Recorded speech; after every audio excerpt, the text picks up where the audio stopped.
Welcome back to NM Classroom again, and here we move into the last part of element 4 and we are close to the end of the total subjects. So get ready to fire on, that is health and safety auditing, unit 3, health and safety auditing. Okay, so what is coming to our mind when we heard the term auditing? You might be heard this term before in terms of financial auditing, that we often heard this term in financial auditing. So here the case is different. Health and safety auditing. Auditing is what part in PDCA cycle? Of course, it is checking part, right? So health and safety auditing, that means it is a systematic, okay?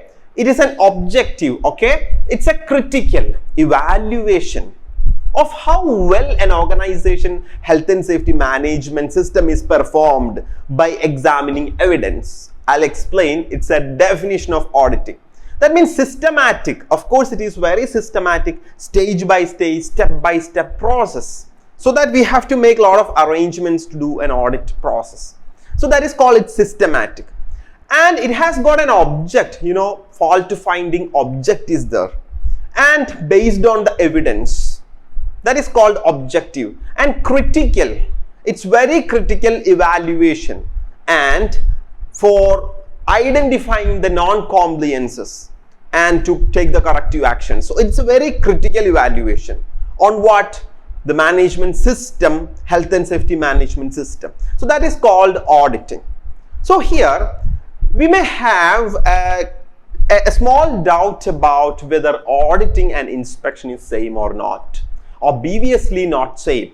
Both are completely different nature and they have their own set of characteristics. So what are the core difference? How audit is distinguished from inspection?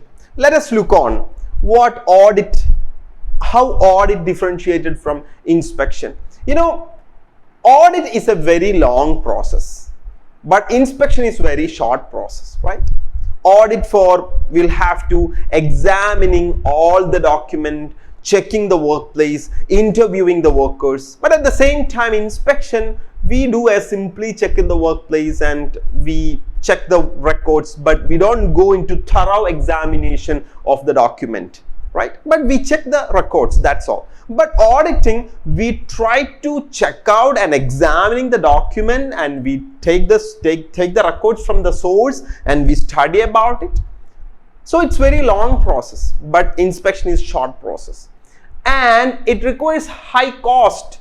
Auditing is very costly. External auditing is very costly, but inspection it requires very low cost. Okay, and it's examining evidence. It requires more competency level. Auditor should be competent enough to audit all the activities. But at the same time, inspection requires less amount of competence, right? So these all are the basic difference between auditing and inspection. These questions often asked by Nibosh, and they will be given a scenario. Based on the scenario, okay, the manager is confused about inspection and auditing. So comment on the distinguish between audit and inspection in the given scenario. So you'll have to give the answer on it. So basically, we should have a conceptual understanding on what is meant by auditing and what is meant by inspection. So inspection, we already dealt with different kinds of inspections are there, right? Routine inspection, statutory inspection, periodic inspection, pre-use check, that we already dealt in the last unit. So auditing and inspection is completely different process. See, when we think about auditing, it's a very comprehensive picture. It's not very narrow or short. It's very long process. So let us discuss on audit process. What is meant by audit process? Or how to conduct an audit. That means there are 3 stages of audit. The first stage is pre-audit preparation. Second step is during audit. And final step is end of audit. So it's quite simple that pre-audit preparation. What is meant by pre-audit? Pre-audit. Before commencing audit, we should check the auditor competency level, sufficient training, knowledge, experience, skills, and all other abilities to carry out audit safely without risk to health. And we should set the auditor, name and competency of the auditor. And we should select the type and nature of work to be audited. And we should know that what is the scope of this audit, which area and what is the scope, what is the possibility of this audit really. And of course, we should set apart, we should set with us that some required documents, because auditor's favorite phrase is called show me and can you prove it. Only these two words, two phrases will be used by auditor. Get me the documents, show me the documents, and can you prove it. So we should set with us that all the documents should get ready in our hand. So required documents. And once we finish all our audit preparations, now we invite auditor to the firm. Now auditor comes for health and safety audit. So during audit, what do he do? What is his work? He will gather the information. That is during audit, that is what his work. His nature of work is completely getting maximum information. Maximum information in a sense, gathering the information by how to gather information in three ways, the same like an investigation process we hinted. The first thing is that interview the workers. Of course, auditor can interview the workers formally, casually, formal and informal talk. And he can get the information from the workers. The workers may give some information that about their working condition, about their health and safety measures, the management attitude and approach.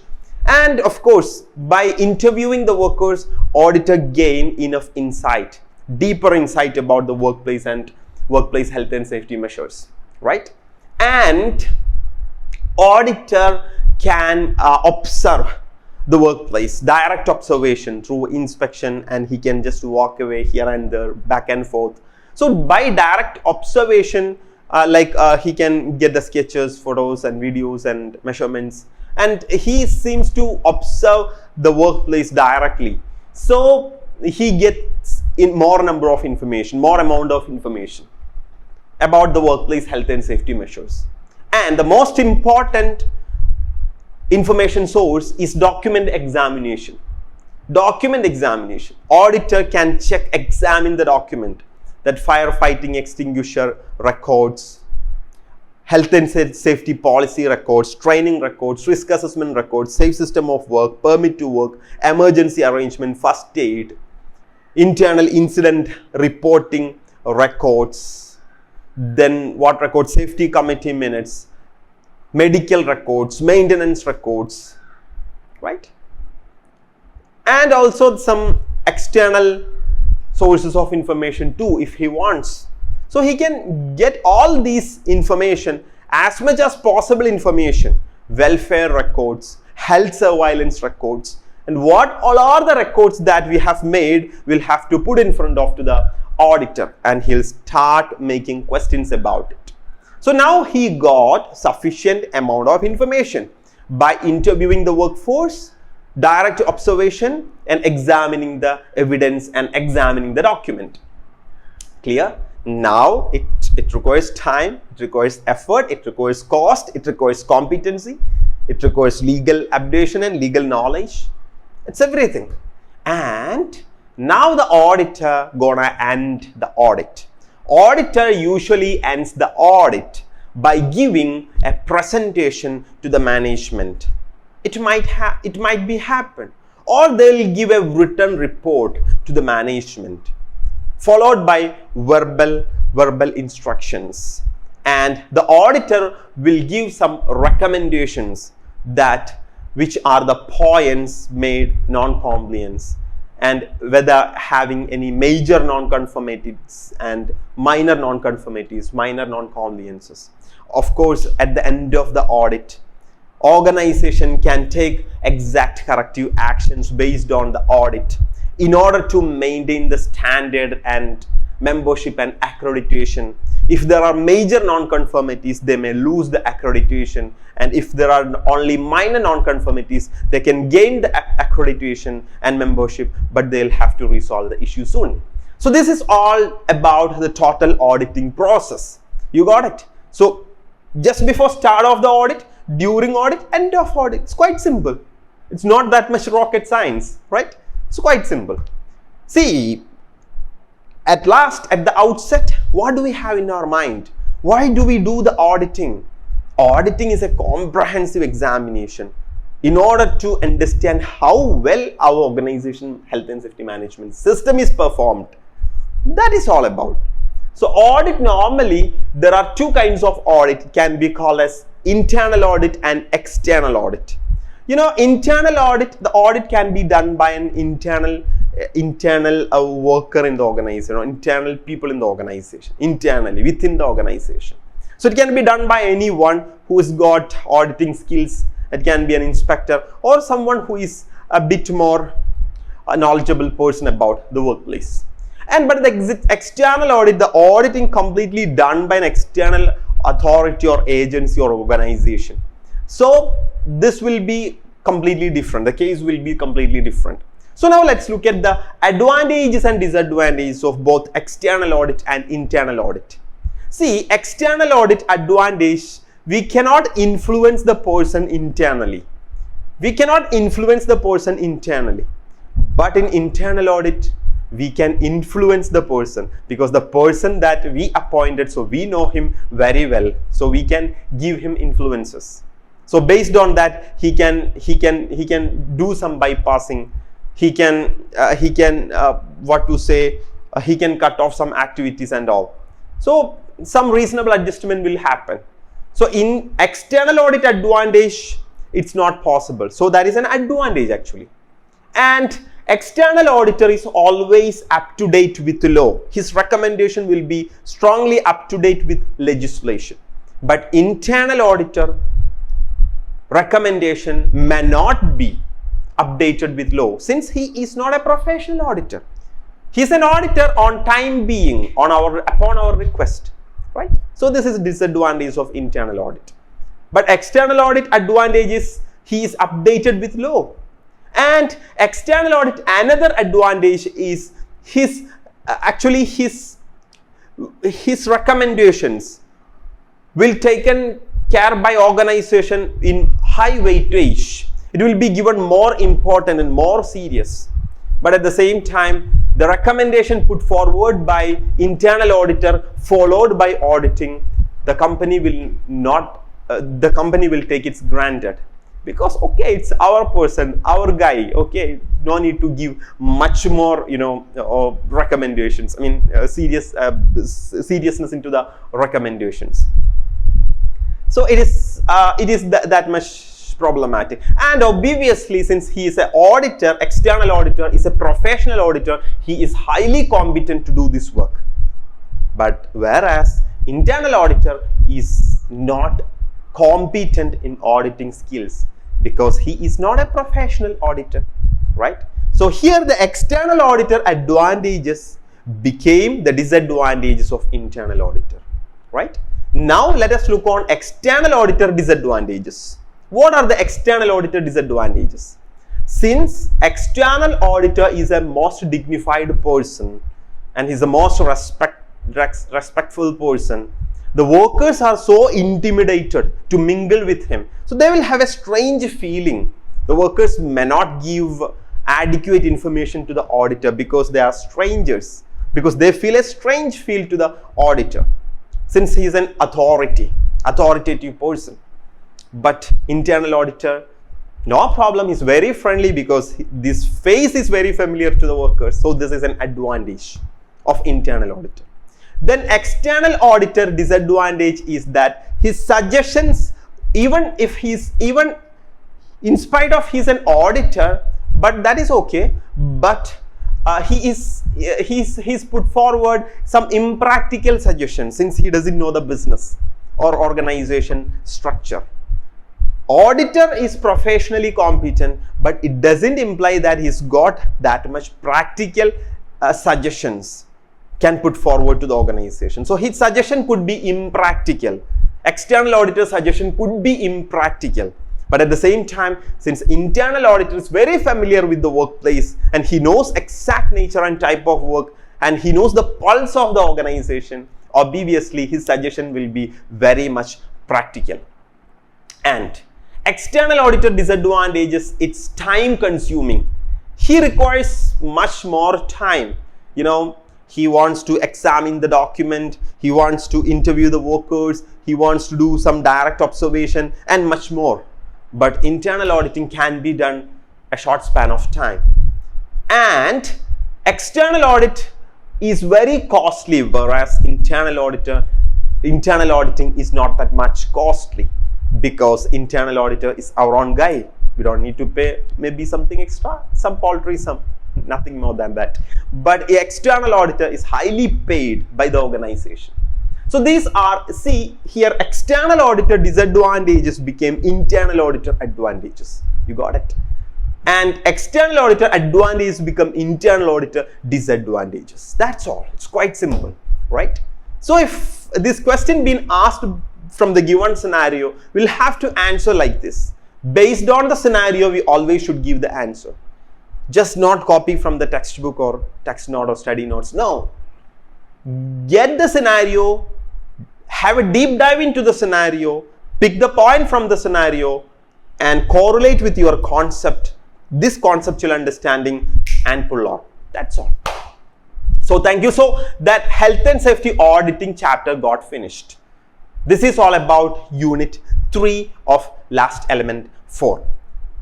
So let us move on. The very small unit, the last unit is reviewing health and safety performance. The 4th unit, reviewing health and safety performance.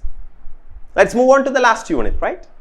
So let us look on ILO ISH 2001 management system. What are the key elements? Policy, organizing, planning and implementation, evaluation, auditing, action for improvement, and continual improvement.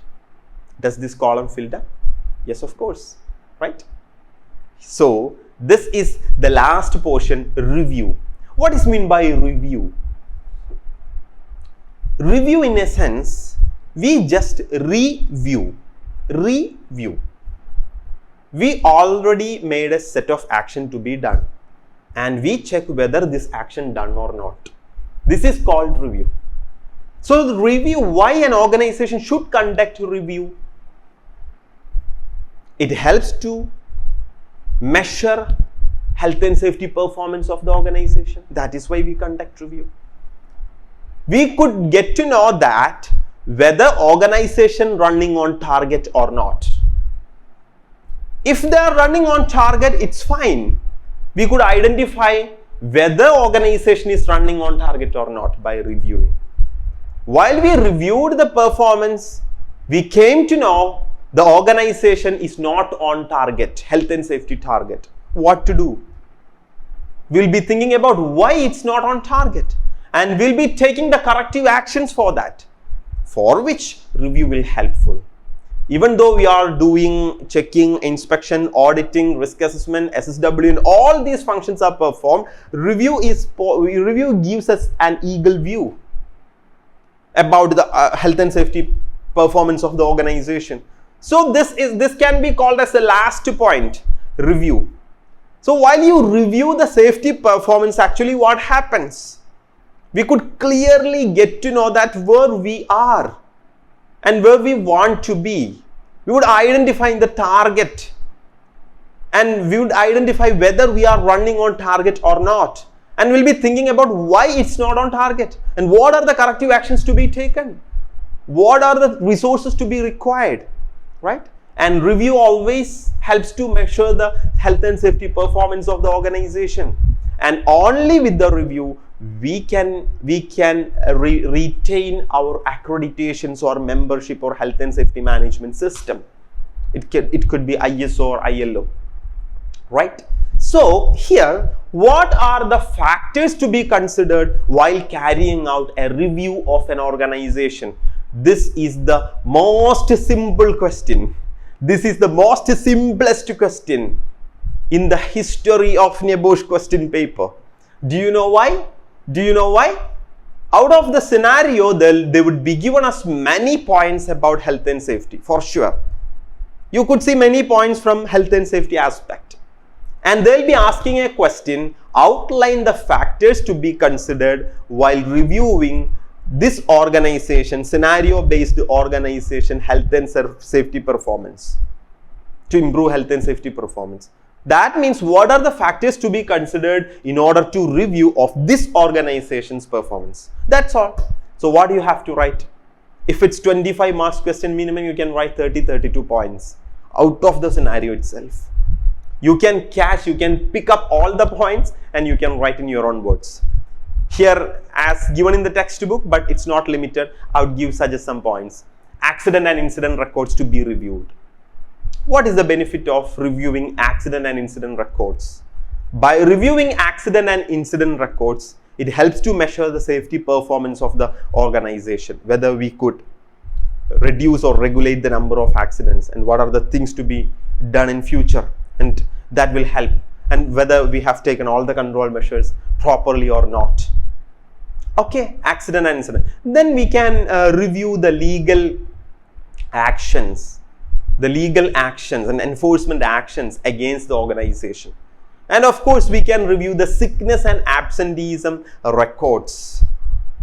By reviewing the sickness records and absenteeism records, we could identify the root cause and whether these root causes have been cleared or not. Right? You can review the audit reports, the auditor's recommendations, auditor's observations, whether these auditor's recommendations have been fulfilled by the organization or not. You should review. If it's not fulfilled, it should get fulfilled. Right? Then new legal developments, if there is any new legislation have formed, whether that also been included in this report, in this safety, health and safety management system.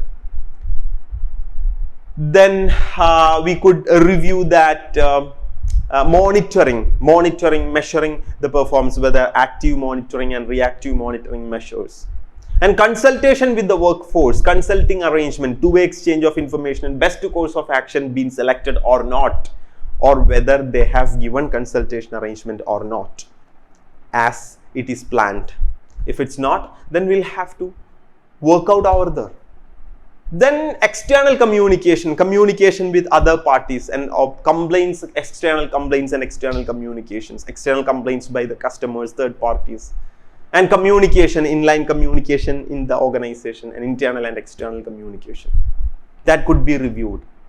Objectives met, whether we met our objectives or not, that should be reviewed. Then we could review the findings from the past studies, surveys, inspection, sampling, safety tools, and all these studies could be taken care of, and whether we have taken the action-oriented steps as we planned or not. Then we could review the quality checks and quality reports, whether we met ISO 9001 or 14001 or 45001, and the prescribed qualities met by our equipment, our plant and machinery, and adequately tested or rated by CE mark, ISO mark, and all. So everything has been done well or not. Actually, review is the process that will be done at the end of the stage, even after the time period of the prescribed action. So then only we could identify the prescribed action done or not. If these prescribed actions are not done, have not done, then of course we'll have to rework it. That is why review called as, it enables us to know that whether we are on target or not. Got the idea? Got the idea? So understand, it will help us to achieve our target. And above all, review normally conducted and how the review taken place, how the review carried out, whose the responsibilities doing review, health and safety performance review. It is the responsibility of all the level of management, including top management. See, the local management, the down floor management will give an health and safety review report to the middle management every month. So the monthly review taken place, all the monthly issues will be resolved from this stage itself. It should be resolved, whether have all the works have been completed or not. Likewise, discussion should arise. and these reports will be submitted to the middle management. So the middle management thoroughly check and examining and assessing all these actions being taken care of well, and in every 4 months, every quarter, these reports sends to top management, directors and senior management. And what the senior management system do? What they do is they will review all this performance on only annual basis. They just need to do it on annual basis, because their down shop floor level management, line of management is conducting the review very frequently. So for them, it's just annual review is enough. By doing this annual review, they can form a report. This can be submitted to the stakeholders in order to identify, recognize where our company, where our organization, health and safety management system lies on. And these output of this review will be benefited to the senior management. How? They can, based on the review report, they can reassess the policy. They can reassess the targets and whether it's everything, what things to be done in order to improve health and safety management system. So this is how it helps to the top management. And how this review report helps to the middle management? Of course, middle management, it would be helpful to achieve the targets on their line of operation. How this would be helpful to the local down floor management? Of course, they can measure that whether their local targets been achieved or not, right? And they can start making improvements. This is how the safety performance will be improved based on review. You got the idea? So in short, the review can be done all the points, all the factors to be considered, not just limited what I told. Okay, so what I'm telling from the beginning itself, when we started, now we are an ending point. Great. So from the beginning till the end, I just want to tell you only one thing. Hey dear friend, you just have a conceptual understanding and you have to comprehend the subject and read the study material as much as possible and get familiar with the particular phrases, get familiar with the terminologies of safety, health and safety management system, and sharpen your language, especially English language skill, writing skill.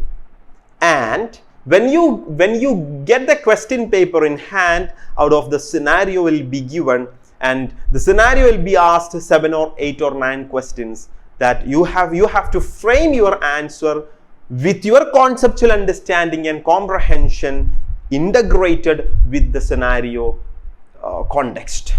So if so, definitely we got passed. There is undoubtedly, I could say.